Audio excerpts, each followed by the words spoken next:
That's one thing I love about Bitcoin. It's typically from the bottom up, and it's typically created from a need, right? It's like when you build a good business, you don't just build a business for the heck of it. You say, what problem is my customer facing?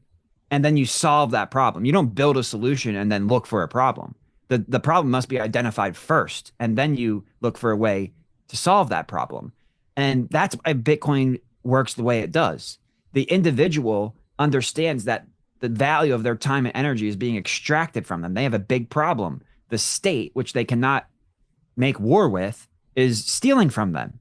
And because of the dynamics of where we are right now with the debt spiral, it doesn't matter if you higher interest rates, lower interest rates. I mean, we're $37 trillion in debt with $220 trillion in unfunded liabilities. They got to print. I don't care how effective Doge is, they have to print. So the individual is faced with an enormous problem and then finds a solution for that problem. And it starts with the individuals. And then it moves to the zombie companies because they understand debt better than most because they've taken on the debt to build their company. Their company isn't generating the revenues to pay down principal. They're making their interest payments. They're barely making it through, but they're a zombie. There's no growth, and they're lucky if they stay alive. They need something new to pop or to power the asset side of their balance sheet. Cash flows, revenues aren't doing it. The business model isn't cutting it. And then Bitcoin becomes the solution to their problem. But the big boys who don't have this problem because they're selling hundreds of billions of dollars worth of products and they have hundreds of millions of dollars worth of revenue, they don't feel the pain that much. They're successful. They're the big seven. They're whatever you want to call them, and they don't understand the problem as well because they're not facing it. And that's one natural economic mechanism of Bitcoin that I love. It's just like you don't really magically stumble upon Bitcoin.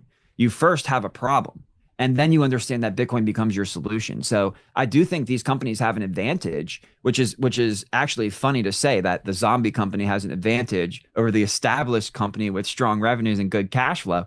You see some companies sitting on billions of dollars in cash, and you're like, what the, I don't care if you're holding out a money market fund or cash equivalents, like nothing's performing at 60% CAGR, but they don't care because they keep selling products. They keep having the cash flow. They use that cash for buybacks to enrich themselves and drive value into their shares, or at least into the price of their shares. So all of that mechanism, it kind of works for them and they don't have a problem.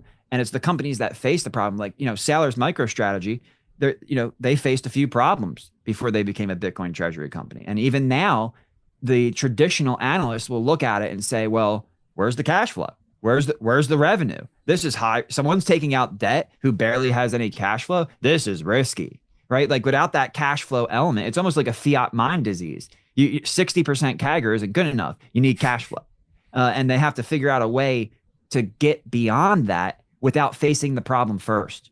So I hope that, platforms like yours and the Bitcoin community continue to educate and teach companies. And I think there's some great companies out there, especially now that we're getting to the level where institutional custody setup is critical to the adoption of Bitcoin on a regulatory level, so that things are done in a way where it's just like, hey, it's not just sitting on my counter. Like the CEO doesn't have $200 million in Bitcoin like sitting in a ledger where he can sign a transaction. Like there's multi-sig, there's institutional setups with qualified custodians that put keys in different international zones around the world. I mean, it's getting very sophisticated. So I think the proper steps are being done by the Bitcoiners who understand the problem better than those who aren't facing the problem. And the companies really have a chance. They have an opportunity now to escape that zombie status, to escape really financial death that they've got stuck in through cheap credit, right? Because they financed a business model that wasn't really based off of the free market price discovery, right? Like if it was free market price discovery and the demand on their products and services was so much that they needed to expand the supply, then the price would be going up and profit margins would be going up. And then that profit would be reinvested. But instead, it was just about scaling. Let me borrow cheap money and scale, borrow more cheap money and scale, borrow cheap more money and scale. And then all of a sudden you scale to the point where supply overpowers demand. And now revenues aren't enough to make up for how much money you've borrowed. So it's all a symptom of the fiat mind disease and manipulated credit And that's what I love about Bitcoin. It's not just about free market money. It's about free market interest rates and free market yield curve.